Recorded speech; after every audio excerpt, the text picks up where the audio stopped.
नमस्कार बच्चों, एक बार फिर से स्वागत करते हैं। फालतू की कोई बकवास न करते हुए काम की बात पे आते हैं। जो ऐसा मैंने आपसे कहा हुआ था फर्स्ट टर्म एग्जामिनेशन के हिसाब से आपको जो 7 चैप्टर्स हैं उनमें से एक चैप्टर मैंने अपलोड कर दिया है। दूसरा चैप्टर आज बहुत ही जल्दी और बहुत ही तेज रफ्तार से हम शुरू करने जा रहे हैं। बिल्कुल कॉपी पेन लेके तैयार बैठे एकदम से। इलेक्ट्रोस्टैटिक्स चैप्टर का नाम है और उसका पहला भाग यहाँ पे पढ़ने वाले इलेक्ट्रिक चार्जेस एंड फील्ड। मैं इस चैप्टर में कितने फॉर्मूले किस प्रकार से लगाने हैं वो बताऊंगा। कोई भी फॉर्मूला जो है यूज कहाँ कहाँ कैसे कैसे किया जा सकता है, किस प्रकार के क्वेश्चन यहाँ बनाए जा सकते हैं। क्योंकि जो फर्स्ट टर्म का एग्जामिनेशन आपका CBSE 12th का है उसका एक एक क्वेश्चन लगभग 0.8 मार्क्स का है, तो उसमें ज्यादा लंबा कोई क्वेश्चन पूछा नहीं जा रहा है। आप एक एग्जाम दे के आए, आप में सब पता चल गया है। ठीक है, तो फिर ज्यादा बड़ी बड़ी बातें न करते हुए थोड़ी थोड़ी काम की बातें करते जाएंगे। सारे के सारे टॉपिक जल्दी जल्दी कवर करते हुए चले जाएंगे। तो जैसा कि हम आपको बता रहे हैं इलेक्ट्रिक चार्जेस एंड फील्ड के बारे में, तो पहली जानकारी हमें यहाँ चार्ज के बारे में होनी चाहिए। चार्ज के बारे में थोड़ी बहुत मोटी मोटी जानकारी ले रहे हैं। चार्ज क्या होता है, चार्ज क्या है? चार्ज एक प्रॉपर्टी है मटेरियल की। जो भी किसी भी मटेरियल पे चार्ज आ जाए तो वो बॉडी इलेक्ट्रोस्टैटिक फोर्स एक्सपीरियंस करती है, इलेक्ट्रोमैग्नेटिक फोर्स एक्सपीरियंस करती। तो चार्ज बॉडी पे आता है तो वो सिर्फ इस वजह से आता है या तो इलेक्ट्रॉन आ जाए या इलेक्ट्रॉन चले जाएं। इसका मतलब चार्ज होते हैं वो दो टाइप के होते हैं। ठीक है, तो चार्ज किसकी वजह से आया है? इलेक्ट्रॉन के ट्रांसफर के कारण आया बच्चों। तो चार्ज के बच्चों दो टाइप हैं, एक पॉजिटिव और एक नेगेटिव। ज़्यादा हम आपको सब पता है। हाँ, अब देखो पॉजिटिव चार्ज तब आएगा जब इलेक्ट्रॉन की संख्या जो है किसी भी एटम या किसी भी सब्सटेंस, तो सारे के सारे सब्सटेंस भाई साहब एटम से ही मिलके बने होंगे। और सारे के सारे एटम्स किससे मिलके बने होंगे? इलेक्ट्रॉन, प्रोटॉन और न्यूट्रॉन से। जैसे मान लीजिए आपके पास H2O वाटर है या फिर कोई भी और मटेरियल है, कॉपर का एक तार है, इसमें से क्या है कुछ इलेक्ट्रॉन्स चले जाते हैं। तब जब इलेक्ट्रॉन चले जाएंगे तो जिस बॉडी पे गए होंगे वहाँ क्या आ जाएगा? नेगेटिव चार्ज आ जाएगा। और जिसमें से गए होंगे वहाँ पॉजिटिव चार्ज आ जाएगा। तो चार्ज दो टाइप के होते हैं। अगर number of protons should be, अगर ये जो नंबर ऑफ प्रोटॉन है वो आपका greater than number of electron हो, यानी कि इलेक्ट्रॉन निकल गए हों तो आपके पास पॉजिटिव चार्ज आ सकता है। यानी कि number of electron greater than number of proton हो तो पॉजिटिव चार्ज आ सकता है। तो चार्ज के ये दो टाइप हो गए।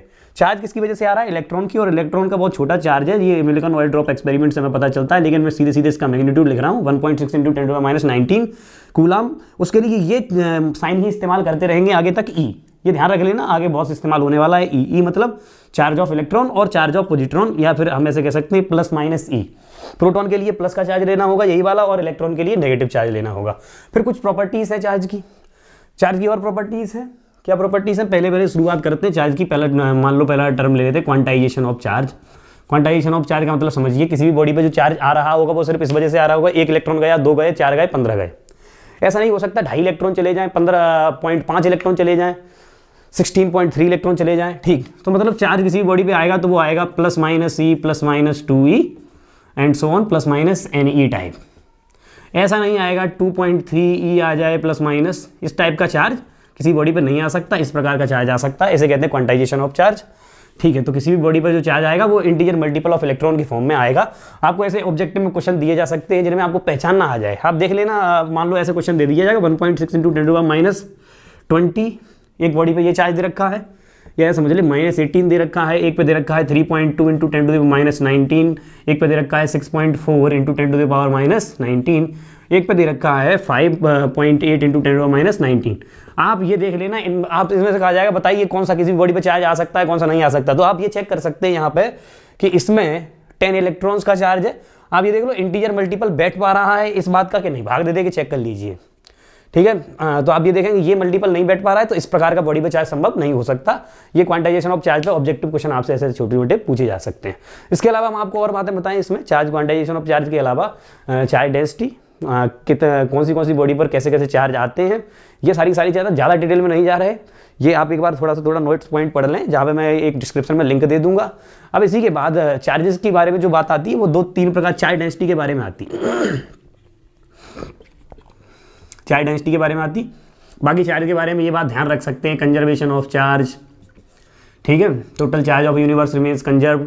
और इसी में आप ये देख लेंगे, या फिर किसी भी आइसोलेटेड सिस्टम का टोटल चार्ज कंजर्व है। जैसे मान लीजिए 4 वोल्ट दे दी, एक वॉल पे 1 coulomb, 2 coulomb, 4 coulomb, 6 coulomb charge है। बाद में 3 वॉल पे दे दिया, चौथी पे पूछा। तो आपको ये ध्यान रखना है कि पहले जो चार्ज रहेगा बाद में भी टोटल मिलाकर चार्ज वही रहेगा, एक पे से आएगा तो दूसरे पे जाएगा। ठीक है, जिसे कहते हैं कंजर्वेशन ऑफ अ चार्ज। ठीक है, अब आते हैं चार्ज डेंसिटी। चार्ज डेंसिटी 3 प्रकार की होगी, लैम्बडा, सिग्मा और रो। लैम्बडा क्या है? चार्ज पर यूनिट लेंथ, यानी कि Q/L। और सिग्मा क्या है बच्चों? सिग्मा है Q/A। और रो जो है वो है Q/V। Charge per unit length, per unit area, per unit volume. ठीक है, अगर मान लो आपके पास एक रॉड दे रखी है और जो 5 मीटर लंबी है और इसका चार्ज दे रखा है 10 कूलम, और अगर ऐसी ही सेम रेड सेम मटेरियल की सेम डिस्ट्रीब्यूशन चार्ज हो और आपसे कह दिया जाए वो 10 मीटर की है तो उसका चार्ज क्या होगा, तो आप सीधे सीधे बता सकते हैं कि 1 मीटर लंबी रोड का चार्ज है 2 कूलम, तो 10 मीटर का हो जाएगा 20 कूलम। कितनी भी रोड लंबी हो उसका चार्ज बताया जा सकता है, क्योंकि मैंने जो निकाला है ना 1 मीटर लंबी रोड का जो चार्ज वो लैम्बडा है, यानी कि चार्ज पर यूनिट लेंथ। ऐसे पर यूनिट एरिया भी निकाला जा सकता है और पर यूनिट वॉल्यूम भी निकाला जा सकता है। ये चार्ज के बारे में थोड़ी मोटी जानकारी है। इसके बाद चार्ज के बारे में और जानकारी आ रही है, मैं बहुत ज़्यादा डिटेल में उसके जा नहीं रहा, मोटे मोटे पॉइंट पकड़िए, क्या क्या चीज़ें आपको पता होनी चाहिए, क्या क्या आपसे पॉइंट पूछे जा सकते हैं। इसके अलावा मिल्टन ऑयल ड्रॉप एक्सपेरिमेंट बताया गया। मिल्टन ऑयल ड्रॉप एक्सपेरिमेंट में आपको जो निकलवाई गई ये चीज़ वो इलेक्ट्रॉन का चार्ज निकलवाया गया है। हालांकि वो एटम वाले चैप्टर में पढ़ाया जाएगा, इसमें आपको केवल ये मैग्नीट्यूड ध्यान रखना है और इसका कोई ज़्यादा यूज यहाँ पे है नहीं। इसके गोल्ड लीफ एक्सपेरिमेंट है एक, यहाँ गोल्ड लीफ एक्सपेरिमेंट थोड़ा काम का है। गोल्ड लीफ एक्सपेरिमेंट से ये पता चलता है कि मान लो कोई भी आपके पास 2 चार्ज्ड पत्तियां हैं सोने की, तो जो फोर्स लगता है इनके बीच में वो डायरेक्टली प्रोपोर्शनल होता है। पहली पत्ती का चार्ज मान लो Q1, दूसरी का चार्ज मान लो Q2, तो Q1 के भी प्रोपोर्शनल होता है और Q2 के भी प्रोपोर्शनल होता है, और ये डिस्टेंस के इनवर्सली प्रोपोर्शनल होता है। ये बात दिमाग में रख करके एक फोर्स का फॉर्मूला बनाया गया 2 पॉइंट चार्जेस के लिए, उसे कहते हैं कूलाम्स लॉ। ठीक है, तो कूलाम ने वो बाद में जो नियम दिए के तैयार किया है, अब वो हम आगे उसमें ही आते हैं। कूलाम्स लॉ कैसे अप्लाई करना, उसमें न्यूमेरिकल कैसे कैसे पूछे जा सकते हैं और क्या क्या उसमें ऑब्जेक्टिव क्वेश्चन पूछे जा सकते हैं, इसका स्क्रीनशॉट ले लीजिए। अब आते हैं अगली बात कूलाम्स लॉ। चलिए, कूलाम्स लॉ में मालूम पड़ गया मुझे कि 2 चार्ज दे रखे हैं, एक मान लो Q1 और एक Q2, और इनके बीच में डिस्टेंस अगर R दे रखी है तो इनके बीच में लगने वाला फोर्स जो आता है वो आता है K Q1 Q2 divided by R² के बराबर। इसमें Q1 Q2 चार्जेस के मैग्नीट्यूड है, पहले और दूसरे चार्ज के। और इसमें ये नियम ध्यान रखना है, Q1 एंड Q2 को फोर्स के फॉर्मूले में कभी भी साइन के साथ नहीं लिखना, साइन यूज नहीं करना, क्योंकि नेगेटिव और पॉजिटिव साइन जो है वो फोर्स की डायरेक्शन बदल देंगे। जैसे मान लो पॉजिटिव और पॉजिटिव चार्ज है वो एक दूसरे को रिपेल करेंगे, पॉजिटिव नेगेटिव है तो एक दूसरे को अट्रैक्ट करेंगे, यानी कि सेम चार्ज जो है वो रिपेल करते हैं, अपोजिट अट्रैक्ट करते हैं। ये बात आपको सबको पहले से पता है, इसमें कोई ज़्यादा खास बात नहीं, पर इसी के लिए ये बात ध्यान में रखनी है इससे कि जो है फॉर्मूला लगाते समय हमें Q1 और Q2 को विदाउट साइन इस्तेमाल करना है, और डायरेक्शन के लिए हमें वेक्टर फॉर्म का यूज करना है। और या फिर वेक्टर फॉर्म का यूज करने से बढ़िया है आप सीधे सीधे पहले खुद ही फील कर लें। जैसे मान लो ये दोनों पॉजिटिव चार्ज हैं तो डायरेक्शन आपको स्वयं पता है कि इस पे बाहर की ओर, इस पे भी बाहर की ओर। ठीक है, तो वेक्टर फॉर्म में ये फॉर्मूला कैसे लिखा जाता है, और ये के का मतलब क्या होता है, के की वैल्यू होती है 1/4 पाई एप्सिलॉन नॉट। ठीक है, ये एप्सिलॉन नॉट क्या है, परमिएबिलिटी ऑफ वैक्यूम। हाँ, इसकी वैल्यू क्या है बच्चों, इसकी वैल्यू है 8.85 इंटू 10⁻12। ठीक है, ये आपको दिमाग में रखनी है वैल्यू, और इसकी पूरी यूनिट दिमाग में रखनी है। फोर्स की यूनिट क्या है, न्यूटन, और ये मीटर स्क्वायर, और डिवाइडेड बाई कूलाम स्क्वायर, तो ये आ गई के की यूनिट। इसी प्रकार से जो 1/4 पाई एप्सिलॉन नॉट है वही तो के है, तो फिर इस हिसाब से एप्सिलॉन नॉट की जो यूनिट आ जाएगी वो आ जाएगी कूलाम न्यूटन मीटर स्क्वायर। ये यूनिट भी दिमाग में रखनी। एप्सिलॉन नॉट के अलावा कोई और भी मीडियम हो सकता है, यानी कि 2 चार्ज अगर वैक्यूम में रखें तो इनके बीच में लगने वाला फोर्स ये है, जिसमें ये के की वैल्यू जो आ रही है ना 1/4 पाई एप्सिलॉन नॉट, अगर इसको पूरे को सॉल्व करोगे तो ये आ जाएगा 9 × 10⁻9 न्यूटन मीटर स्क्वायर प्रति कूलाम स्क्वायर। ठीक है, अब ये याद रखने वाली बात है, डायमेंशन फॉर्मूले भी आपको साथ ही साथ याद होने चाहिए इनके। जैसे मान लो इसका डायमेंशन फॉर्मूला लिखना है तो न्यूटन mLT-2 हो गया, मीटर स्क्वायर L² हो गया, डिवाइडेड बाई 80 उसका होल स्क्वायर। ये डायरेक्ट हो सकता है कि ऑब्जेक्टिव में एक डायमेंशनल फॉर्मूला ही छोटा मोटा पूछ ले, इसलिए दिमाग में रहना चाहिए ये सब। ठीक है, इसमें आप देखो, और एप्सिलॉन नॉट के लिए भी डायमेंशनल फॉर्मूला इसका उल्टा कर दो। और इसके अलावा और क्या देखना है, जरूरी नहीं है कि 2 चार्जेस वैक्यूम में ही रखे हों, वैक्यूम के अलावा किसी और मीडियम में भी हो सकते हैं, किसी और मीडियम में हो सकते हैं। तब क्या होगा, तब मुझे एक चीज ध्यान में रखनी, रिलेटिव परमिएबिलिटी, एप्सिलॉन R इसे कहते हैं।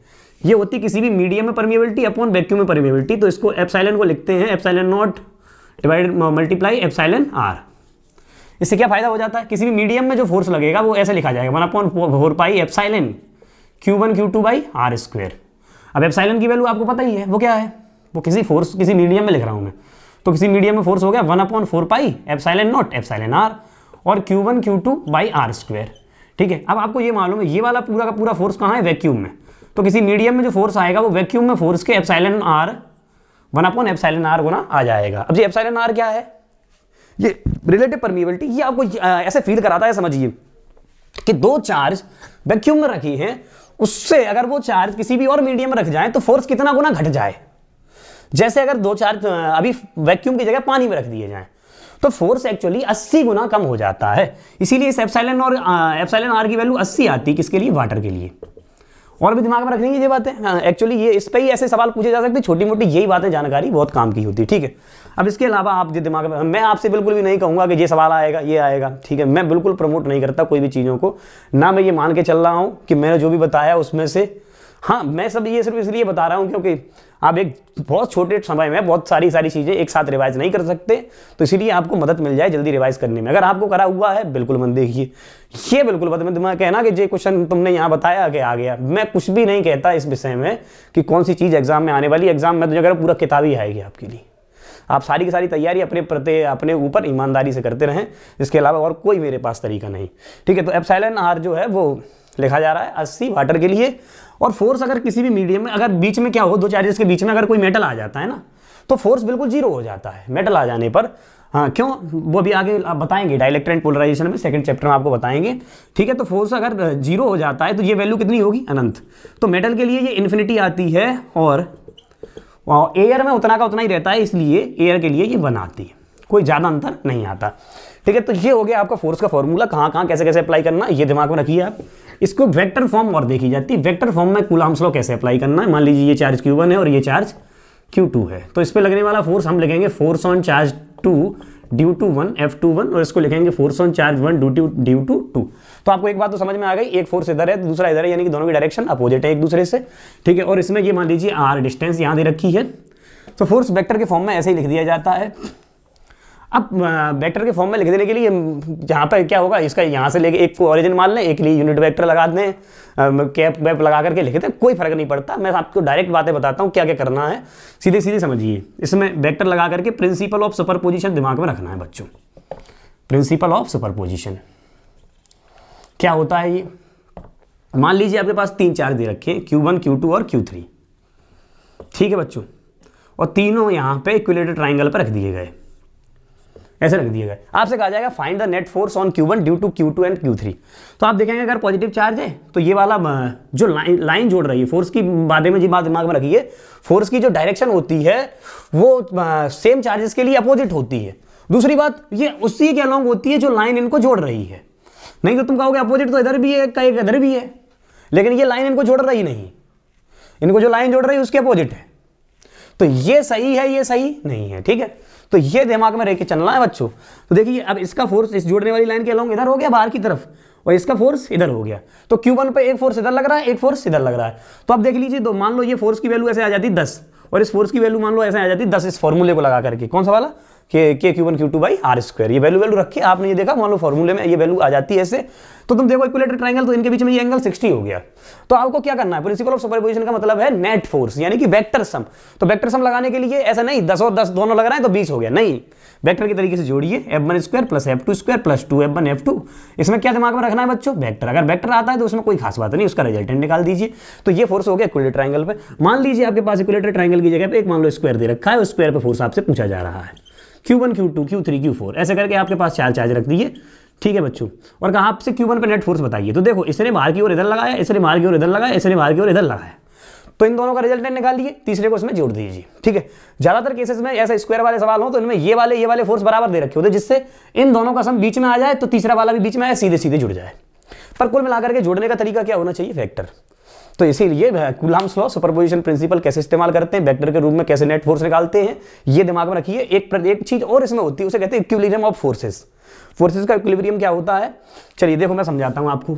जैसे मान लीजिए आपके पास 2 चार्ज है, एक Q1 और एक Q2, ठीक है, दोनों अगर पॉजिटिव है, तो अगर आपको कहा जाए कि तीसरा चार्ज कहां रखा जाए कि उस पर नेट फोर्स 0 हो जाए, अगर आप इसको इधर की साइड रख देते, 3 रीजन है आपके पास, एक इस चार्ज के इधर, एक उस साइड के उधर, एक बीच में, ठीक है। तो आपने इधर रखा Q1 के इस साइड, तो अगर आप इस साइड रखते हैं कोई चार्ज, तो ये देखते हैं कि पॉजिटिव, इस वाले ने भी बाहर की तरफ फोर्स लगाया, उस वाले ने भी, तो कहीं इक्विलिब्रियम नहीं आ सकता अगर दोनों पॉजिटिव हैं तो देखो बीच में देखते हैं, बीच में इक्विलिब्रियम आ सकता है।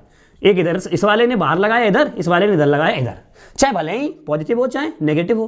क्यों, क्योंकि पॉजिटिव वाले अगर हैं ये दोनों पॉजिटिव हैं और बीच वाला भी अगर पॉजिटिव है बीच में रखा हुआ, तो इस पे Q1 ने लगाया होगा बाहर और Q2 ने भी लगाया होगा इधर बाहर, तो नेट फोर्स 0 हो सकता है कहीं बीच में। नेगेटिव है तो ये लगाएगा अंदर, ये भी लगाएगा अंदर, तो भी नेट फोर्स 0 हो सकता है। यानी कि 2 अगर पॉजिटिव चार्ज है उनके बीच में कोई भी या पॉजिटिव चार्ज रखा जाए या नेगेटिव चार्ज, तो इक्विलिब्रियम आ सकता है, और वो तभी आएगा जब लाइन उनको जोड़ रही हो उसके बीच में हो तो। पर अगर एक पॉजिटिव एक नेगेटिव है, सीन को उल्टा कर दीजिए, जल्दी जल्दी दिमाग में रखिए और स्क्रीनशॉट लेते रहिए। सीन को उल्टा कर दीजिए, मान लीजिए एक पॉजिटिव एक नेगेटिव है। अब अगर आपने क्या किया, बीच में पॉजिटिव रखा तो इसने रिपेल किया होगा, इसने अट्रैक्ट, तो ये बीच में इक्विलिब्रियम नहीं आ सकता, तो हो सकता है इक्विलिब्रियम इस साइड आ जाए या इक्विलिब्रियम उस साइड आ जाए।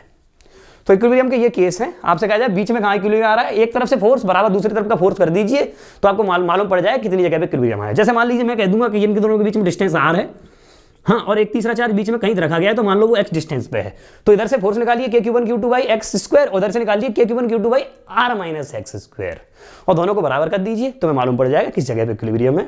तो फोर्स के लिए ये कहानी हो गई। इसका स्क्रीनशॉट लीजिए, फिर मैं अगले टॉपिक पे आ रहा हूँ जिसे कहते हैं इलेक्ट्रिक फील्ड। जल्दी जल्दी लेते चलिए बच्चों। चलिए अगला टॉपिक बताते हैं, इलेक्ट्रिक फील्ड। इलेक्ट्रिक फील्ड क्या चीज़ है? हाँ, ज़्यादा बहुत उसको फील कराने का समय नहीं रहा, पर समझिए। जैसे मान लीजिए एक चार्ज यहाँ पर रखा है प्लस क्यू, और इसके बगल में एक छोटा सा चार्ज लाया गया, छोटा वाला क्यू मान लीजिए। तो अब ये बताइए कि ये पॉजिटिव चार्ज इस पॉजिटिव को रिपेल करेगा? हाँ, इधर भागेगा ये। अगर यहाँ होता तो इधर भागता, यहाँ होता तो इधर भागता। अब इसके पास एक डंडा है जिससे ये रौंद देता है, ऐसे नीचे तो नीचे, नहीं तो ऐसा कुछ है क्या इसके पास? नहीं। फिर ये कैसे भाग जाता है? क्या इसने रस्सियाँ डाल ली, खींच लिया ले? ऐसा कुछ भी नहीं। इसने अपना एक आसपास के एक रीजन बना रखा है जिसे कहते हैं इलेक्ट्रोमैग्नेटिक फील्ड, और इसको रिप्रेजेंट करने के तरीके हैं वो अभी हम बताएंगे आपको।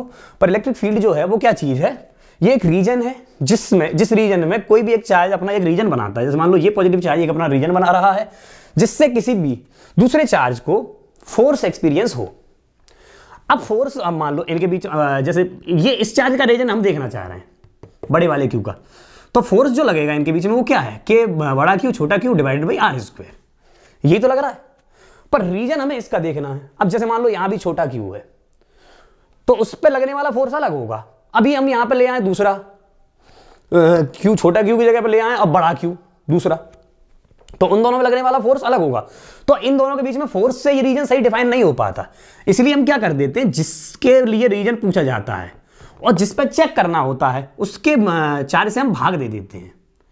तो फोर्स पर यूनिट चार्ज, ये बात आ जाती।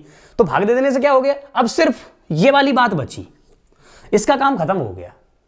इसीलिए उन्होंने ये बात एक्सप्लेन ऐसा करी है, इसको डिफाइन ऐसे किया गया। तो फोर्स एक्सपीरियंस्ड पर यूनिट टेस्ट चार्ज, यानी इसे कहते हैं टेस्ट चार्ज। ठीक है, तो फोर्स ये इसको Q0 लिखा जाता है, और Q0 को क्या कहा जाता है बच्चों? टेस्ट चार्ज कहा जाता है।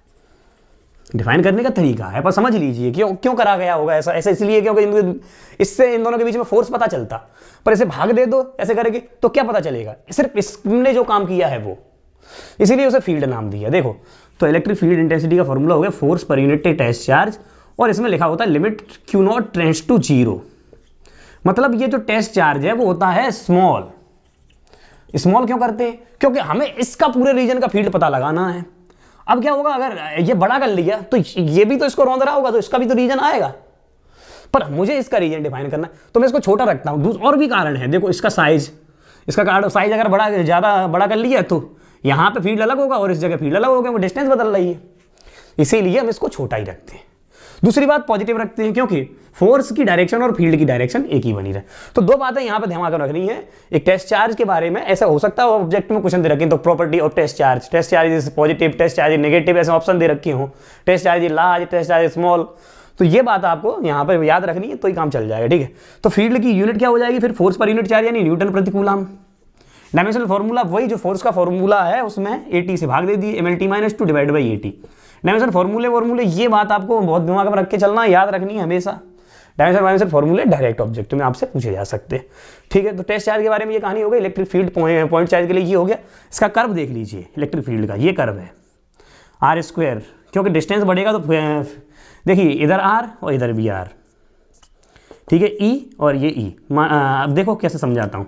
ये पॉइंट चार्ज है, इससे r की जैसे दूरी बढ़ोगे, जैसे दूर जाओगे फील्ड घटेगा, तो जैसे दूर जा रहा हूँ r बढ़ा रहा हूँ तो फील्ड घट रहा है, और अनंत पे जाके ये 0 होगा। जैसे r घटा रहा हूँ फील्ड बढ़ रहा है, पर इसकी डायरेक्शन इधर वाली पॉजिटिव है, तो जैसे मैं इधर चला तो दूर बढ़ा तो फील्ड घटा, पर मैंने डायरेक्शन उल्टी ले ली है, तो इधर की साइड डायरेक्शन उल्टी, नेगेटिव में बढ़ा और इधर पॉजिटिव में बढ़ा। बस ये बात दिमाग में रखना। ठीक है, इसके पॉजिटिव चार्ज के लिए अगर ये कर्व है तो नेगेटिव के लिए इसका उल्टा हो जाएगा ऐसा। ये ग्राफ किसके लिए हो जाएगा? नेगेटिव के लिए। ये ग्राफ किसके लिए हो गया? पॉजिटिव के लिए। ठीक है, तो ये पॉइंट चार्ज की वजह से फील्ड आ गया, और फॉर्मूला क्या है? KQ/r²। और Q कौन सा चार्ज है जिसकी वजह से आप फील्ड पूछ रहे हैं, वो है। पर एक चार्ज थोड़ी दिया होगा, मान लो आपको दो चार्ज दे दिए और ऐसे रख दिए यहाँ Q, और फील्ड पूछा इस डिस्टेंस पे, ए दूरी पे ही रखे हैं, उन दोनों से ए दूरी पे फील्ड पूछा, मतलब इक्विलेटरल ट्रायंगल बना दिए मान लो। तो आप ये दिमाग में रखें कि इसकी वजह से फील्ड की डायरेक्शन, तो फील्ड की डायरेक्शन भी एक तो दिमाग में रखें, ये पॉजिटिव चार्ज है तो पॉजिटिव चार्ज की वजह से फील्ड की डायरेक्शन बाहर की ओर, नेगेटिव चार्ज से फील्ड की डायरेक्शन अंदर की ओर, किस कहां, जहां पे आप फील्ड पूछ रहे हैं उस टेस्ट चार्ज पे, इसीलिए तो टेस्ट चार्ज पॉजिटिव लिया है। ठीक है, तो फील्ड की डायरेक्शन पॉजिटिव के लिए बाहर और नेगेटिव के लिए अंदर, तो दोनों पॉजिटिव है तो दोनों के लिए बाहर आ जाएगी, और आएगी क्या, के क्यू बाई ए स्क्वायर, के क्यू बाई ए स्क्वायर। अब दोनों के पर ऐसे नहीं जोड़ देंगे तो 2 के क्यू बाई ए स्क्वायर कर दो तुम, नहीं, ये तो वेक्टर क्वांटिटी है, फील्ड भी कैसी क्वांटिटी है, वेक्टर। देखो फोर्स पर यूनिट चार्ज ही तो है, तो एक वेक्टर को स्केलर से भाग दिए, ये वेक्टर ही तो बचा, तो फील्ड भी एक वेक्टर क्वांटिटी है और इसकी डायरेक्शन पॉजिटिव से बाहर की ओर, नेगेटिव से अंदर की ओर है, तो फिर इसको ऐसे ही नहीं जोड़ सकते, तो फिर इसमें भी क्या लगाएंगे, प्रिंसिपल ऑफ सुपरपोजिशन, वो कोई खास नाम नहीं है, बस रिजल्टेंट निकालना है। तो एक 10 है और दूसरा भी 10 है मान लो फील्ड, तो हम कहेंगे 10 का स्क्वायर प्लस 10 का square plus 2 multiply 10 multiply 10 multiply cos 60, और इसका ये आ गया मैग्नीट्यूड, और डायरेक्शन वही डायरेक्शन वाला फॉर्मूला tan थीटा बराबर b sin theta divided by a plus b cos theta. बस ये वेक्टर के अलावा कुछ भी नहीं खास इसमें। ठीक है, 3 चार्ज रखे हो तो ये मान लीजिए 4 चार्ज रख दें। अब इतना बड़ा क्वेश्चन आपसे अभी नहीं पूछा जाना, खैर अगर रख दिए जाते तो भी आपको एक आइडिया होना चाहिए। इसने जो लगाया फील्ड मान लो सारे के सारे पॉजिटिव है, तो इसने इधर, इसने इधर, इसने इधर, इसने इधर, और भी दिमाग में रख के चलें क्या, कोई भी सिमेट्रिक बॉडी है, जैसे मान लीजिए रिंग है, सब पे पूरे पे 4 ऐसे बराबर बराबर बांट रखा है। अब जैसे ये स्क्वायर है, इस स्क्वायर पे 4 चार्ज रखे हैं, और ये ट्राइंगल है, इस पे 3 चार्ज रखे हैं। आपको पेपर में जल्दी में ये सॉल्व नहीं करना बच्चों, आप ये देखें कि जितनी अगर सिमेट्रिक बॉडीज हैं और सब जगह चार्ज बराबर रखे हैं और आपसे सेंटर पे फील्ड पूछा जाए, हमेशा 0 आएगा। तो इसके लिए भी 0 आएगा, इसके लिए भी 0, इस कप के लिए 0 आ जाएगा फील्ड। ठीक है, तो प्रिंसिपल ऑफ सुपरपोजिशन कैसे यूज करना है, इलेक्ट्रिक फील्ड के फॉर्मूले कैसे यूज करने हैं, ग्राफ क्या होता है, ये आप दिमाग में रखिए, कैसे कैसे यूज करना, इसका एक स्क्रीनशॉट लेके रखें और जल्दी जल्दी डिवाइड करते जाएं नोट्स जो डिस्क्रिप्शन में आपको दे रखे हैं। चलिए आगे वाली बात बताते हैं, इसका स्क्रीनशॉट लीजिए। तो अगली बात है इलेक्ट्रिक फील्ड लाइंस के बारे में। ये सिर्फ सुनने की बात है बच्चों, 2 मिनट मेरी बात ढंग से सुने और मैं कारण बताता जाऊंगा, उनको दिमाग में रखें। इलेक्ट्रिक फील्ड लाइंस क्या चीज है, ये एक हाइपोथेटिकल कर्व है, जो मैंने कहा कि फील्ड बना रखा है, किसी भी पॉइंट चार्ज ने अपनी किधर ताकत लगाई है, ये रिप्रेजेंट करता है। अब ये जैसे मान लो ये पॉजिटिव चार्ज पॉइंट चार्ज ही रखा है, अब इसने मान लो यहां ताकत ऐसे लगा रखा है, ऐसे इसने ताकत लगाई अपनी, तो फिर इस ताकत को किस प्रकार से रिप्रेजेंट किया जाए, तो एक कर्व बना देते हैं, यूं कहते हैं जो उसने इधर को तरफ ताकत लगाई, ये इधर, तो यही जो दिखाई है आपने, दिखा के जो चित्र बनाया है उसी को कहते हैं इलेक्ट्रिक फील्ड लाइंस। ऐसा वास्तव में कोई चित्र नहीं होता, चाहे अपने तरफ से ऐसे तीर नहीं निकाल रहा होता राम की तरफ, नहीं, ये बस केवल दिखाने का तरीका है, यानी कि हाइपोथेटिकल कर्व है जो रिप्रेजेंट करने के लिए इस्तेमाल किया जाता है। क्या रिप्रेजेंट करने के लिए, फील्ड की डायरेक्शन। इसके किसी भी पॉइंट पे अगर आप टेंजेंट खींच देंगे तो आपको फील्ड पता चल जाएगा, ये इसकी पहली खासियत। और किसी भी पॉजिटिव चार्ज से ये फील्ड लाइंस हमेशा बाहर की ओर निकलती हैं, रेडियली आउटवर्ड। ठीक है, हाँ, परपेंडिकुलर निकलती हैं सरफेस से। ये बात हम अगले चैप्टर में करेंगे, परपेंडिकुलर क्यों निकलती हैं। ठीक, कंडक्टर के सरफेस से परपेंडिकुलर निकलती हैं, ये कहानी है। ठीक है, और जो है 4 पाई के सॉलिड एंगल पे निकलती हैं। मतलब जैसे समझ लीजिए आपके पास एक पॉइंट चार्ज है, तो उसमें से अब मैं अभी बना के कैसे दिखाऊंगा, ये ऐसे बना के दिखाऊंगा, पर वास्तव में ये ऐसी नहीं, बाहर को भी है अंदर को भी। ऐसा समझ लीजिए कोरोना वायरस की जो टांगे हैं, सब शंकर जी का धतूरा, वो चारों तरफ निकल रहा है कांटे, ऐसे प्रकार से फील्ड लाइंस भी चारों तरफ निकलती हैं, तो सॉलिड एंगल पे निकल रही हैं। हर जगह कंटिन्यूअस कर्व होती हैं, कहीं बीच में टूटा फूटा कर्व नहीं होगा, प्रॉपर कर्व कैसा होगा, कंटिन्यूअस। ठीक है, मैथ वाले बच्चे जानते हैं कंटिन्यूअस कर्व कैसे होते हैं, और डिफरेंशिएबल भी कर्व होते हैं ये बच्चों। डिफरेंशिएबल कर्व कैसे हैं क्या बताऊंगा, वो अभी इसकी प्रॉपर्टीज के द्वारा ही आपको समझा रहा हूं। ठीक, तो सॉलिड एंगल पर निकलेंगी 4 पाई के पे, कंटिन्यूअस कर्व होंगी, पॉजिटिव से निकल के जाएंगी बाहर की ओर और नेगेटिव में अंदर की ओर, इस प्रकार से आप रिप्रेजेंट करेंगे। मतलब ऐसे अगर आ रही है तो समझ जाइए ये नेगेटिव चार्ज है। इस पे आपको मैं बता दूं पक्का, ये तो मैं खुद ही कह रहा हूं आपसे, ऑब्जेक्टिव में खूब सारे क्वेश्चंस, वैसे भी एक नंबर में क्वेश्चंस पे डायरेक्टली खूब पूछे जा चुके हैं, कई जगह कंपटीशन में जेई तक में पूछे जा चुके हैं इस पे, इलेक्ट्रिक फील्ड लाइंस के कर्व पे। इसीलिए एक पॉइंट को बड़ी बारीकी से याद रखें, याद रखी हुई बातों पर ही क्वेश्चन किए जाएंगे। Electric field lines never formed closed loop, closed loop नहीं बनाती। क्लोज्ड लूप क्यों नहीं बनाती, क्योंकि भाई साहब पॉजिटिव से निकल रही, नेगेटिव में जा रही, तो जहां क्लोज लूप बना लिया, मान लो ऐसे क्लोज लूप बना लिया, तो आपने जहां से निकाली इसको, जहां से निकाला और वहीं फिर दोबारा पहुंचा दिया, तो जहां से निकाल के वहीं घुसेड़ दिया, इसका मतलब क्या, जहां पॉजिटिव वहीं नेगेटिव, और एक ही जगह पॉजिटिव नेगेटिव हो ही नहीं सकते, वो न्यूट्रल हो जाएंगे, तो इलेक्ट्रिक फील्ड लाइंस का कर्व बनेगा ही नहीं, इसीलिए वो कभी क्लोज लूप के रूप में नहीं आती।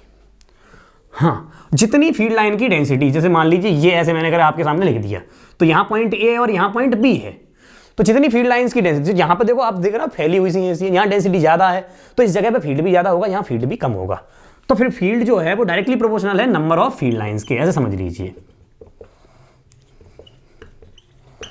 ठीक, नंबर ऑफ फील्ड लाइंस के डायरेक्टली प्रोपोर्शनल। ये एक दूसरे को कभी काटती नहीं, ऐसे नहीं काटेंगे, क्यों, क्योंकि जहां इंटरसेक्शन पॉइंट है वहां पे टेंजेंट की डायरेक्शन दो बन सकती है। फील्ड लाइन का काम क्या है, टेंजेंट खींच के डायरेक्शन बताना, और एक ही जगह पे दो डायरेक्शन संभव ही नहीं।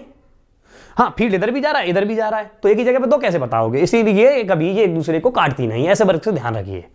ठीक, क्यों, क्योंकि जहां इंटरसेक्शन पॉइंट होगा वहां पर दो टेंजेंट खींची जा सकती है और दो डायरेक्शन डिफाइंड नहीं है, इसीलिए एक दूसरे को नहीं काटती। अब एक और बात है, इनमें कभी शार्प पॉइंट नहीं आता। शार्प पॉइंट क्यों नहीं आता, ऐसा समझ लीजिए, ये ट्राइंगल है, आपने कभी देखा ट्राइंगल पे टेंजेंट खींच रही हो, सर्कल पे खींची जा सकती है, यहाँ खींची जा सकती, क्योंकि टेंजेंट खींचने के लिए कंडीशन होती है कि उसके अगला पॉइंट, जैसे मान लो एक पॉइंट पे टेंजेंट खींच रहे हैं, तो उसके अगला पॉइंट कौन सा होगा मैथमेटिक्स के हिसाब, a+h, यानी कि मान लो एक से अगला नंबर 1.1 है या 1.01 है या 1.001 है, नहीं, एक पॉइंट अनंत बार 01, जिसे कहेंगे 1+h। तो इसका मतलब 3 पॉइंट होने चाहिए, a+h और a-h, 3 कंबाइंड पॉइंट बनाकर ही टेंजेंट खींची जा सकती है, तो ट्राइंगल के कोने पे टेंजेंट नहीं खींची जा सकती, इसीलिए इन पर कोई शार्प पॉइंट नहीं आएगा, क्योंकि शार्प पॉइंट आ गया तो वहां टेंजेंट नहीं खींची जा सकती, अगर टेंजेंट नहीं खींची गई तो फिर डायरेक्शन कैसे बताएंगे फील्ड की, इसीलिए ये हमारे हाथ में तो है बनाना, तो हम ऐसी फील्ड लाइंस बनाते ही नहीं जो क्या करें, जो शार्प पॉइंट बना है। ठीक है, तो ये फील्ड लाइंस की सारी प्रॉपर्टीज हो गई, जो मैंने बोला है उसको पूरे को याद रखिए फील्ड लाइंस की प्रॉपर्टीज के बारे में। चलिए अगली बात पे आते हैं, जिसको कहते हैं इलेक्ट्रिक डाइपोल्स, इसका एक स्क्रीनशॉट लेके रख लीजिए अपने पास। हाँ, तो बच्चों डाइपोल बता रहे हैं सीधे सीधे आपको, डाइपोल क्या है, दो पॉइंट चार्जेस ऐसे प्लस क्यू और एक माइनस क्यू, और इन दोनों प्लस और माइनस क्यू मान लीजिए डी दूरी पर रखे हैं, इनका जो एक सिस्टम है, एक जितना पॉजिटिव उतना ही नेगेटिव, दोनों के मैग्नीट्यूड बराबर हो, नेचर अपोजिट हो, डिस्टेंस बहुत छोटा हो। अब जैसे मान लीजिए दोनों के मैग्नीट्यूड बराबर हैं और अगर कुछ दूरी पे रखी हैं, तो पॉजिटिव और नेगेटिव चार्ज एक दूसरे को अट्रैक्ट करते हैं, तो ये मिल क्यों नहीं गए एक दूसरे से, डाइपोल बना कैसे लिया इनने। तो इसीलिए आपको ये बात दिमाग में रखो कि एक्चुअली ये जो डाइपोल के बारे में बात हो रही है, वो बात हो रही है एटॉमिक और मॉलिक्यूलर लेवल पर। जैसे मान लो ये एक Na का एटम है और ये एक Cl का एटम है, तो एक इलेक्ट्रॉन यहाँ गया तो इस पे क्या पॉजिटिव चार्ज है, इस पे यहाँ नेगेटिव चार्ज, ये खूब दूर है, इतना ज्यादा दूरी नहीं है इनके बीच में, ये एटॉमिक लेवल पे दूरी है।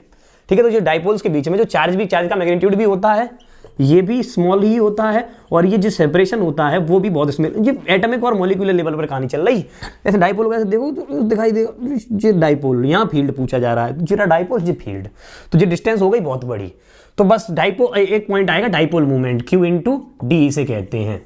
ये डाइपोल मूवमेंट एक वेक्टर क्वांटिटी है, वेक्टर के रूप में फील्ड बता पाए, इसीलिए हमने डाइपोल मूवमेंट नया इंट्रोड्यूस कर लिया है। तो इसके लिए यूनिट क्या हो जाएगी, कूलाम्ब मीटर डाइपोल मूवमेंट की। अच्छा, डायमेंशनल फॉर्मूला वही AT × L, तो इसको ऐसे ध्यान रखें, डायमेंशनल फॉर्मूला लात है इसका, भाई साहब लात मार देगा। ठीक है, तो ये किसका डायमेंशनल फॉर्मूला है, डाइपोल मूवमेंट का। हाँ, और क्या दिमाग में रखें डाइपोल के बारे में, हाँ ये दिमाग में रखें कि ये पॉजिटिव और नेगेटिव बहुत छोटे हैं, बहुत छोटा सा सेपरेशन है, क्योंकि अगर जितने भी डेरिवेशन करते हो उसमें सब में काम आता है। ठीक है, तो डाइपोल की वजह से पूछा क्या जाता है, डाइपोल की वजह से फील्ड पूछा जाता है बच्चों, टॉर्क पूछा जाता है, वर्क डन या पोटेंशियल एनर्जी डाइपोल को रोटेट कराने में कितनी खर्च होगी, ये पूछा जाता है। तो इतनी चीजें आपको डाइपोल के बारे में याद रखनी है। डाइपोल पर काफी सारे क्वेश्चंस पूछे जा सकते हैं, छोटे मोटे भी क्वेश्चंस आपसे पूछे जा सकते हैं। तो पहली बात हम करते हैं फील्ड के बारे में। तो फील्ड 3 जगहों पे पूछा जा सकता है, ये पॉजिटिव चार्ज और ये नेगेटिव चार्ज, और इनके बीच में डिस्टेंस ये d। तो एक तो ये लाइन होती है, इसके अलोंग फील्ड पूछा जाता है, इस लाइन को कहते हैं एक्सियल लाइन। जो ये लाइन है, ये डाइपोल मूवमेंट की डायरेक्शन किधर है, नेगेटिव से पॉजिटिव, तो P की डायरेक्शन किधर लिखेंगे, नेगेटिव चार्ज से पॉजिटिव चार्ज की ओर, नेगेटिव टू पॉजिटिव, ये डाइपोल मूवमेंट की डायरेक्शन हो गई। ठीक है, तो फिर डाइपोल मूवमेंट की डायरेक्शन इधर। अब फील्ड आपसे इस वाली लाइन पे पूछा जाए तो इसे कहते हैं एक्सियल लाइन। एक्सियल लाइन पे जैसे मान लो यहाँ पॉइंट P दे रखा है, इस पॉइंट P पर फील्ड पूछा गया और ये डिस्टेंस x पे पूछा गया है। तो बच्चों ये यहाँ से डिस्टेंस बचेगा d/2 इस वाले चार्ज के लिए, इधर से बचेगा ये हो जाएगा x - d/2 और इधर वाला हो जाएगा x + d/2। डेरिवेशन पूरा नहीं करा रहा हूँ, सॉल्व करके जब तुम लिखोगे तो डाइपोल में जो फील्ड आ जाएगा वो आ जाएगा 2kp/x3, 2kp/x3। अब सोचो नेगेटिव चार्ज पास है तो वो फील्ड अपना पास ज्यादा लगा रहा होगा, और पॉजिटिव चार्ज दूर है तो वो फील्ड कम लगा पा रहा होगा, तो नेट फील्ड की डायरेक्शन इधर ही आ रही होगी। और देखो डाइपोल मोमेंट भी इधर ही है। अब दूसरा इसका हिसाब देख लो, जैसे मान लो यहाँ पे नेगेटिव रख लो, यहाँ पे पॉजिटिव रख लो। अब तुम यहाँ फील्ड पूछो इस पॉइंट पी पे, तो पॉजिटिव वाले ने बाहर ज्यादा लगाया और इधर वाला नेगेटिव है तो नेगेटिव वाले ने अंदर कम लगाया, तो नेट फील्ड की डायरेक्शन इधर हो गई। फील्ड आया कितना है, kp/x³। और फील्ड देखो डाइपोल मोमेंट की डायरेक्शन भी है नेगेटिव टू पॉजिटिव, और फील्ड भी आ रहा है उधर। चाहे ऐसे देख लो, इसमें भी डाइपोल मोमेंट की डायरेक्शन इधर और फील्ड भी आ रहा है इधर, यानी फील्ड की डायरेक्शन किधर है, अलोंग डाइपोल मोमेंट। तो इसे हम कह सकते हैं अलोंग डाइपोल मोमेंट। याद रख लेना, हो सकता है इसी बात पे आपसे क्वेश्चन पूछ ले। ठीक, अब दूसरा देखिए, इसे कहते हैं एक्सियल पोजीशन। एक्सियल पोजीशन, ठीक है, एक्सियल पोजीशन के लिए डाइपोल के लिए फील्ड ये हो गया। अब दूसरी पोजीशन आते हैं इक्वेटोरियल पोजीशन। इक्वेटोरियल कौन सी पोजीशन है, इक्वेटोरियल पोजीशन ये है जो लाइन परपेंडिकुलर हो और बीचों बीच से बराबर डिस्टेंस हो दोनों चार्ज का। देखो ये पूरी की पूरी लाइन, ये हर जगह इक्वेटोरियल लाइन है। इस पॉइंट पे अगर कहीं भी फील्ड पूछा लिया जाए तो समझ लीजिए इक्वेटोरियल पोजीशन पे आपसे फील्ड पूछ लिया गया है। तो फिर देखिए बच्चों, पॉजिटिव चार्ज की वजह से बाहर और नेगेटिव चार्ज की वजह से अंदर, तो फील्ड जो आएगा रिजल्टेंट बीचों बीच में आएगा इसका कहीं, और ये बीचों बीच में ऐसे आता है। देखो पॉजिटिव डाइपोल मूवमेंट की डायरेक्शन इधर और फील्ड की डायरेक्शन इधर, और ये फील्ड आ जाता है kp/x³। अगर सेंटर से ये डिस्टेंस x दे रखी है तो फील्ड ये आएगा kp/x³, और ये क्या है, opposite to dipole movement, opposite to p। तो इक्वेटोरियल पोजीशन पे अपोजिट टू p है और एक्सियल पोजीशन पे अलोंग p है। फिर किसी भी जनरल पोजीशन पर डाइपोल के लिए फील्ड पूछा जाता है, ये पॉजिटिव ये नेगेटिव, और यहां पे मान लो कोई पॉइंट P दे रखा है, डाइपोल मूवमेंट की डायरेक्शन इधर, तो फिर इसको दो भागों में तोड़ लेते हैं, एक P का ये कंपोनेंट, एक P का ये कंपोनेंट। तो ई नेट जो आ जाएगा बच्चों, एक्सियल के लिए इधर और इक्वेटोरियल के लिए इधर, तो ई नेट इधर बीच में कहीं आता है, और इस ई नेट की वैल्यू जो आती है उसे लिखते हैं, ऐसे लिखें बच्चों, kp/x³ √1 + 3 cos²θ। ऐसे ये फॉर्मूला आता है। अब देखो कैसे ये फॉर्मूला हर जगह कैसे काम कर जाता है। देखो पी पॉइंट को यहां ले आओ, तो ये एंगल जो थीटा है ना, थीटा एंगल जो है वो पी और आर के बीच में है। ये जो एक्स है ना, ये एक्स, ये ठीक है, इस एक्स और पी के बीच में ये एंगल थीटा है। जैसे हमने कहा क्या करा कि इसको ऐसे करके इधर ले आए, तो ये थीटा घट के 0 हो जाएगा, तो कौन सी पोजीशन बन गई, एक्सियल। तो cos 0 की वैल्यू 1, और 1 होने पर ये 3 और 1 4, तो √4 क्या हो गया 2, तो 2 kp/x³। देखो एक्सियल पोजीशन पे यही तो फील्ड है। अब देखो अगर मैंने इसको परपेंडिकुलर करके 90 पे पहुंचा दिया, तो थीटा की 90 की वैल्यू 0, तो फील्ड आ गया kp/x³, यानी कि ये हर जगह काम करता है। तो जनरल पोजीशन के लिए फील्ड ये, इक्वेटोरियल के लिए ये, एक्सियल के लिए ये, डायरेक्शन क्या है, कैसे यूज करना है, ये समझ आ गया होगा आपको। ठीक है, इसमें भी डायरेक्शन निकाली जा सकती है। थीटा की वैल्यू कैसे निकालेंगे आप, इसमें tan थीटा निकाल लें, एक परपेंडिकुलर, दो परपेंडिकुलर ही तो है, ये ई एक्सियल और ये इक्वेटोरियल, तो tan थीटा की वैल्यू अब इधर से निकाल रहे हैं तो परपेंडिकुलर अपॉन बेस ऐसे लिखेंगे, E equatorial divided by E axial, और इधर वाला निकाल रहे हैं तो फिर इसका उल्टा कर लीजिए, उसमें कोई खास बात नहीं। ठीक है, तो डाइपोल के लिए फील्ड कैसे निकालना है उसके लिए तरीके ये हो गए। अब मैं टॉर्क कैसे निकालना है और वर्क डन कैसे निकालना है डाइपोल पे, ये आपको बताता हूँ। स्क्रीनशॉट इसका और लेके रख लीजिए। चलिए देखिए, मान लो ऐसे ये फील्ड दे रखा है और इस फील्ड में आपने एक डाइपोल रख दिया, ऐसे किसी भी एंगल पर ऐसे रख दिया। देखो ये पॉजिटिव चार्ज और ये नेगेटिव चार्ज, और ये एंगल थीटा दे रखा है, इधर की तरफ इलेक्ट्रिक फील्ड। तो डाइपोल मूवमेंट की डायरेक्शन इधर है ना बच्चों, पी इधर, क्योंकि नेगेटिव टू पॉजिटिव पी और ई इधर। तो ये अगर सोचो ये डाइपोल ऐसे रखा होता सीधे ऐसे, तो पॉजिटिव चार्ज को फील्ड ऐसे खींच रहा होता अपनी ओर, और नेगेटिव चार्ज को फील्ड ऐसे खींच रहा होता अपनी ओर। तो ये डाइपोल ऐसे खींच रहा होता, तन रहा होता ऐसे, पर ये किधर को जाता, किधर भी नहीं जाता, क्योंकि फील्ड अगर कांस्टेंट है तो इधर भी फोर्स जितना उतना ही इधर, ऐसा कैसा ही बना रहता। अब इसको ऐसा रख लीजिए, मान लीजिए इसको पॉजिटिव इधर और नेगेटिव इधर, और ये फील्ड इधर है। तो आप ये देखते हैं कि नेगेटिव चार्ज पर फील्ड फोर्स किधर लगा था, अपोजिट, और पॉजिटिव किधर लगा था, इधर। तो ये डाइपोल ऐसे सिकुड़ रहा होता, पर ज्यादा किधर भी नहीं। पर अगर ये ऐसे है तो पॉजिटिव चार्ज इसको ऐसे भगाएगा और ये नेगेटिव इसको ऐसे, तो जब इस पर ये ऐसे ऐसे होंगे तो फोर्स की जो क्या है, भले ही अब देखो अपोजिट लग रहे हैं, नेट फोर्स 0 आ रहा हो, पर जो point of application of force है वो थोड़ा अलग है, लाइन अलग है। जैसे ये रॉड है, इस रॉड पे आप एक फोर्स इधर लगाइए और एक फोर्स इधर लगाइए, तो ये घूम जाएगी कि नहीं घूम जाए, तो ऐसे ही ये भी घूम जाता है। तो घूम जाता है तो इस पर टॉर्क लग रहा है। अब वो टॉर्क लग रहा है, उस टॉर्क की वैल्यू क्या आती है बच्चों, टॉर्क की वैल्यू आती है P×E, इसे कहते हैं PE sin थीटा। ठीक है, ये आता है इस पर टॉर्क। P क्या है, डाइपोल मोमेंट, E है इलेक्ट्रिक फील्ड, ये है एंगल। अब वर्क डन भी इसमें पूछा जाता है, वर्क डन घुमाने में इलेक्ट्रिक फील्ड ने वर्क कितना किया, तो वर्क का फॉर्मूला होता है टाउ डी थीटा, और थीटा 1 से लेके थीटा 2 कहीं से कहीं भी, तो हम कहेंगे टाउ जो है पीई साइन थीटा है, और थीटा डी थीटा, और इंटीग्रेट कर दीजिए थीटा 1 से थीटा 2, तो साइन थीटा का इंटीग्रेशन क्या हो जाएगा माइनस के कॉस थीटा, और माइनस कॉस थीटा की लिमिट रखेंगे थीटा 1 से लेके थीटा 2, तो p E cos theta 1 minus theta 2 हो जाएगा, क्योंकि नेगेटिव और नेगेटिव एक तरफ से पॉजिटिव। तो ये work done to rotating an electric dipole electric field, और ये आ गया टॉर्क के फॉर्मूले। पर क्या होता है इनिशियल अगर मैं थीटा की वैल्यू 0 ले लूँ, इनिशियल थीटा 1, तो फिर जो वर्क डन आ जाएगा, या वर्क डन का देखो वर्क डन जो होता है वो negative of change in energy होता है, तो फिर मैं कह सकता हूँ जो नेगेटिव चेंज इन एनर्जी आ जाएगी वो आ जाएगी p E cos theta 2 minus cos theta 1। ठीक है, तो इनिशियल थीटा 1 0 हो जाए तो पीई कॉस थीटा, तो ये एनर्जी का फॉर्मूला जो आ जाएगा बच्चों आपको, वो यू का फॉर्मूला आता है पीई कॉस थीटा, और टॉर्क का फॉर्मूला आ गया पीई साइन थीटा। अगर दोनों को भाग देते हैं तो टाउ बट्टे यू जो आ जाएगा, पीई से पीई कट जाएगा टेन थीटा। कभी कभी क्या होता है आपको ऐसा कह रखा होता है कोई भी एक डाइपोल इलेक्ट्रिक फील्ड में रखा है और उस पर लगने वाला टॉर्क मान लो 4√3 न्यूटन मीटर दे रखा है। अब बताइए, और वो फील्ड में 30 डिग्री के एंगल पर रखा है, पोटेंशियल एनर्जी बताइए उसकी, तो आपको डायरेक्ट ये फॉर्मूला अप्लाई करना है टाउ बट्टे यू बराबर टेन थीटा। ऐसे खूब सारे क्वेश्चन 3-4 क्वेश्चन पहले भी सीबीएसई में आ चुके हैं, इसीलिए आपको बता रहा हूँ कैसे कैसे यूज करने हैं। इसमें 3 बातें और दिमाग में रखिए इक्विलिब्रियम के बारे में, ठीक है, क्या इक्विलिब्रियम। तो इक्विलिब्रियम इसमें 2 टाइप के होंगे, स्टेबल इक्विलिब्रियम होगा और एक होगा अनस्टेबल। स्टेबल इक्विलिब्रियम कब, अनस्टेबल इक्विलिब्रियम कब। जैसे मान लीजिए ऐसे घूम के यहाँ आ गया, अब यहाँ आ गया तो यहाँ का यहाँ बना ही रहेगा, क्योंकि तू इसको नीचे ले गया तो फिर वापस यहीं आएगा, देख क्योंकि फोर्स जैसे ही इसको यहाँ मान लो नीचे ले गए आप, तो इसमें लगेगा फोर्स इधर, इस पर लगेगा फोर्स इधर, तो ये वापस इसको ऐसे ही करना चाहेगा ना रिस्टोर, और इसको ऐसे ले गए तो भी इस पर फोर्स इधर, इस पर फोर्स इधर, तो ये वापस फिर से यहाँ आना चाहेगा। यानी कि ये स्थिति बन जाएगी, जैसे कटोरे में एक बॉल है, आप इसको आगे ले जाओ तो पीछे, और पीछे ले जाओ तो फिर आगे, तो यानी कि ये कौन सी इक्विलिब्रियम हो गया, स्टेबल।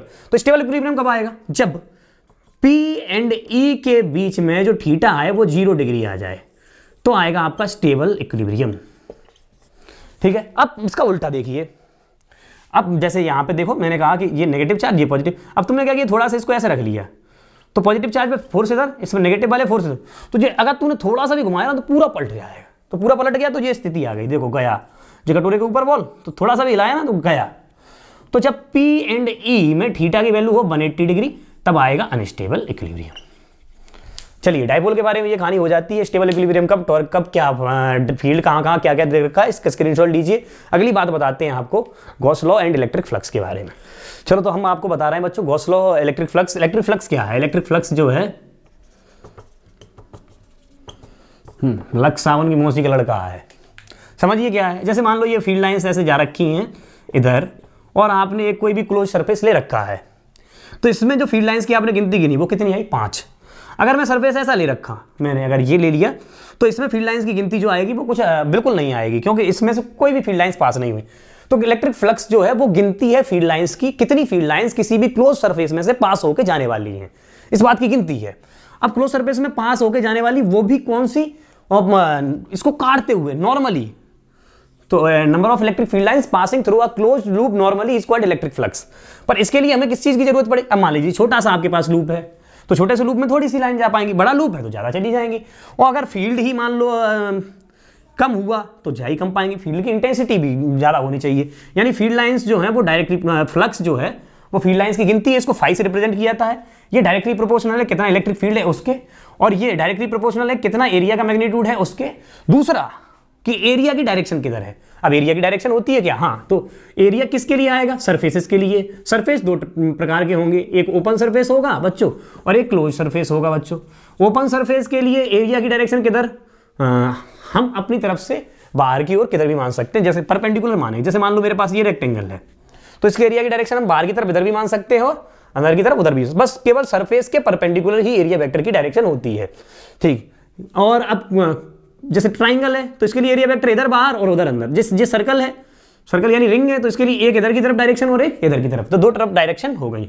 तो ये हो गया ओपन सरफेस के लिए। और क्लोज सरफेस के लिए मान लो जैसे ये क्यूब है, तो क्लोज सरफेस के लिए एरिया वेक्टर की डायरेक्शन होती है बच्चों रेडियली आउटवर्ड, किसी भी सरफेस से बाहर की ओर ही हमेशा होगी।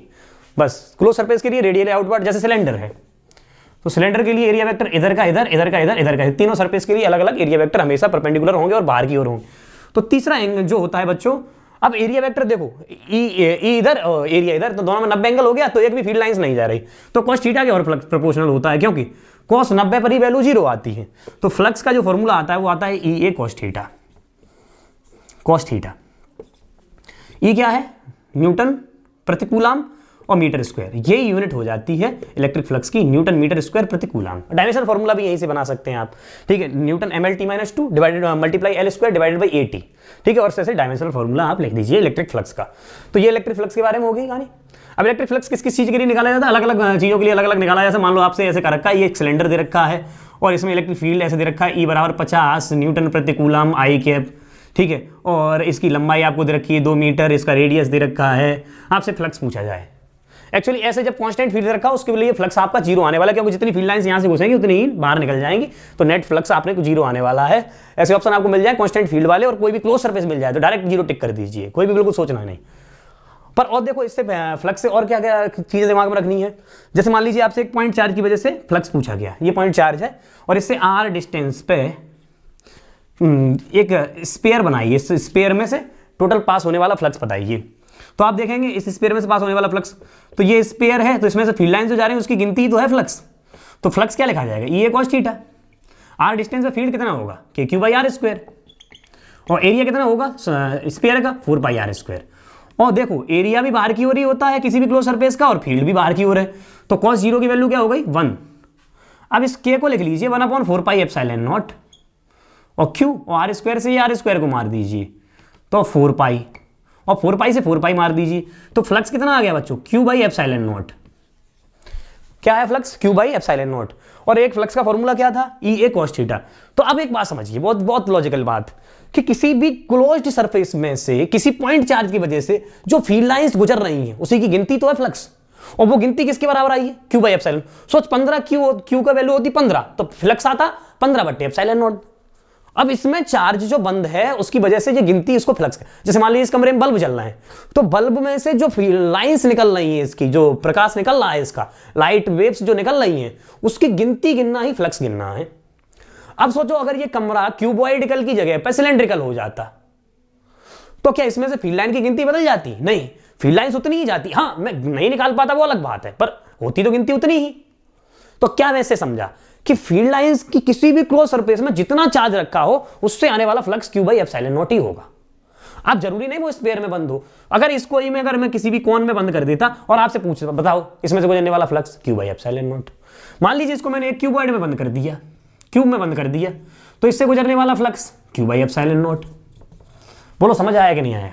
तो किस फ्लक्स जो है किसी भी q चार्ज की वजह से, अगर चार्ज जो अंदर है उसकी वजह से आने वाला फ्लक्स क्या होता है, q बाई एप्सिलॉन नॉट। और फ्लक्स किसके बराबर होता है, ई ए cos थीटा के। अगर दोनों को बराबर कर दें तो ई ए cos थीटा बराबर क्या हो जाता है, q बाई एप्सिलॉन नॉट। और q कौन सा, जो अंदर बंद है, और ये क्लोज्ड इंटीग्रेशन लगाते हैं क्योंकि एरिया और फील्ड के बीच में नेट रिजल्टेंट से हमको मतलब होता है। और इस पूरे स्टेटमेंट को गॉस लॉ कहते हैं। क्या कहते हैं बच्चों, गॉस लॉ। अब गॉस लॉ का यूज कहां कैसे कैसे होगा वो अलग बातें करने वाले हैं हम, पर ऐसे समझ लीजिए किसी भी क्यूबॉइड में से आपसे फ्लक्स पूछा गया तो टोटल फ्लक्स क्या है, q बाई एप्सिलॉन नॉट। सोचिए अगर ये चारों को 6 सरफेस हैं इसके और चार्ज बिल्कुल बीचों बीच में रखा होता तो हर एक सरफेस में से क्या फ्लक्स बराबर बराबर जा रहा होता। अब कमरा है, कमरे के बीचों बीच में बल्ब जल रहा है, तो हर एक में हिस्से में से बराबर ही बराबर लाइट तो जाएगी। हाँ अगर बल्ब उसी कोने में लगा दोगे तो उसमें से ज्यादा चली जाएगी, पर अगर तुमने बीचों बीच में लगाया तो बराबर बराबर जाए। तो ऐसे मानो मैंने बीचों बीच में चार्ज रख दिया, तो आपसे कहा इस वाले में से कितना फ्लक्स जाएगा, इस वाले फेज में से, तो हम आराम से कह सकते हैं q बाई 6 एप्सिलॉन नॉट, क्योंकि 6 फेज है इसके, तो सब में से बराबर बराबर जाएगा फ्लक्स। तो ये हो गया q बाई 6 एप्सिलॉन। अब सोचो चार्ज मैंने यहाँ इस कोने पर रख दिया, तो इस कोने पर रख दिया, तो ऐसे ये बराबर बराबर के सरफेस ऐसे कितने हो सकते हैं, ऐसे हो सकते हैं बच्चों 8। देखो ये 2 इसके ऊपर 2, 4 ये और 4 इसके पीछे 8, तो टोटल अब ये पूरे 8 में बंद हो गया, तो 8 में से गुजरने वाला टोटल फ्लक्स क्या हो गया, q बाई एप्सिलॉन नॉट। तो एक q में से कितना होगा, q बाई 8 एप्सिलॉन नॉट। ऐसे करके आप फ्लक्स की गिनती निकाल सकते हैं। फ्लक्स जो है इलेक्ट्रिक फील्ड लाइंस की गिनती है, ठीक है। तो अब ये देखो इसका यूज और कहां होने वाला है गॉस लॉ में से, इसके डेरिवेशन हम आपको एक भी नहीं करा रहे, पर फ्लक्स के लिए ये डायरेक्ट क्वेश्चन आपसे ऐसे पूछे जा सकते हैं। ऐसे कह दिया मान लीजिए ये क्यूब है, क्यूब के बीचों बीच वाली इस एज पर एक चार्ज आपके लिए यहां रख दिया, तो अब ये कितने बंद होगा, अब ये 4 में बंद हो जाएगा, 2 यहां और 2 इधर, देखो ये हो गया बंद। तो फिर आप ये कहेंगे को ये जो फ्लक्स है आपका बच्चों वो एक में से जा रहा है q/4 एप्सिलॉन। आपसे कहा जाए तो इस वाले क्यू में से कितना फ्लक्स जाएगा, आप कह दीजिए q/4 एप्सिलॉन नॉट। ऐसे ऑप्शन आपको आ सकते हैं, उसमें हो सकता है ऑप्शन ऐसे दे रखे हो q/6 epsilon not, q/6 epsilon not, q/8 epsilon, ऐसे आपको ढेरों ऑप्शन आपसे दिए जा सकते हैं।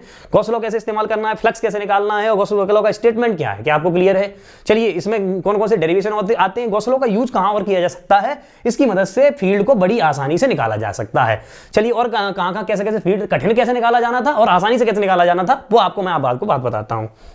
जैसे मान लीजिए बच्चों एक आपके पास रिंग है और इसकी वजह से आपसे फील्ड पूछा गया और इस x डिस्टेंस पे, तो आप याद करिए आपने डेरिवेशन पहले से किया हुआ है। ऐसे मान लो पूरे पे चार्ज जैसे q q q q ऐसे बटा हुआ है, आपको फॉर्मूला पता है सिर्फ kq/r², वो फील्ड का वो फॉर्मूला पॉइंट चार्ज के लिए है, पर मैंने क्या होता है इसको पॉइंट चार्जेस में तोड़ा होता है और इसके लिए पॉइंट चार्जेस को तोड़ के सबको जोड़ा होता है और इन सबको जोड़ा होता है और ये नेट जो फील्ड आ जाता है वो आ जाता है kqx/r² + x² की पावर 3/2।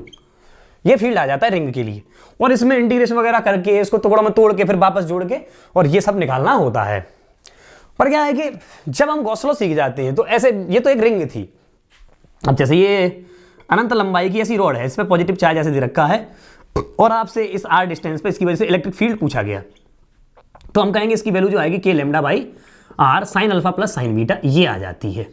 और अल्फा और बीटा क्या है, इधर और इधर से बनने वाले एंगल, ये अल्फा और इधर वाला एंगल बीटा, ये कहां बन रहे हैं, छोरों से एंगल बन रहे हैं, छोरे मतलब लड़के नहीं, एंड पॉइंट्स, और ये परपेंडिकुलर डिस्टेंस उससे एंड पॉइंट के बीच बनने वाले ये एंगल, एक तरफ का क्लॉकवाइज और दूसरी तरफ का एंटी क्लॉकवाइज। पर अगर ये अनंत लंबाई की होती तो अल्फा और बीटा दोनों 90-90 पर कितने हो जाते, 1-1, तो 2k λ/r ये फील्ड आता आपका किसकी वजह से, इनफाइनाइट लेंथ वाले वायर की वजह से। पर अगर मैं गॉस लॉ लगाना जानता हूं तो जैसे मान लीजिए ये आपको अनंत लंबाई की रॉड दे रखी है, इसको क्या करते हैं हम सिलेंडर में बंद कर देते हैं, फिर फ्लक्स का फॉर्मूला लगाते हैं E a cos θ = q/ε0। मुझे मालूम अगर मैंने सिलेंडर की लंबाई l ले रखी है तो ये जो q हो जाता है वो हो जाता है λl, अगर इसकी चार्ज डेंसिटी लैम्बडा है, और यहां से डायरेक्ट फील्ड निकल आता है 2k λ/r और r ये डिस्टेंस है, ठीक है। तो ऐसे करके इसका यूज है, देखो ये इंटीग्रेशन करके धुआंधार तरीके से आ पाएगा और इससे बहुत जल्दी सॉल्व हो जाता है, इसीलिए गॉस लॉ का यूज किया जाता है। ये समझ लीजिए गॉस लॉ का यूज करने का तरीका वही है जिससे हम फील्ड को शॉर्टकट तरीके से निकाल सकें।